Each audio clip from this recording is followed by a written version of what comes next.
Remember when Arnold Schwarzenegger showed up as the Terminator and said, "I'll be back"? Well, he's back. Not exactly him, but humanoid robots are back. They are here and they are here to stay. From Tesla's Optimus to China's GR-1, robots that look like us and walk like us are no longer fiction. In China, Fourier's GR-1 can lift 50 kilos and walk on two legs. In Japan, Pepper greets customers like a friendly receptionist. And in the US, Boston Dynamics' Atlas is basically Spider-Man in a hard hat, running, jumping, and flipping around construction sites. It's like science fiction characters auditioning for normal office jobs. Tesla's Optimus recently folded a shirt perfectly.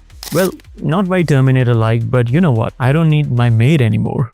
And imagine an army of Optimus working on construction sites or inside your homes. Imagine Batman without Alfred. And in South Korea, humanoid nurses are helping out in hospitals. In the movie Ex Machina, the humanoid Ava becomes indistinguishable from humans. In the TV series Westworld, human robots rebel against their creators. And of course, in the movie The Terminator, the humanoid robot T-800 is built to destroy and replace humanity. Now, the robots that we have right now aren't as scary as depicted in the movies or the series, but who knows in the future, maybe they'll replace us. Humanoids could be our greatest assistants or our scariest replacement. Do they take over our boring jobs, or just like in iRobot, they start questioning us why they are serving us in the first place? From Arnold to Atlas, the line between science fiction and reality is getting thinner every day. So will these robots be our helper, or will the Terminator prophecy come true? What do you think? Answer in the comments below and subscribe to our channel for more future tech news.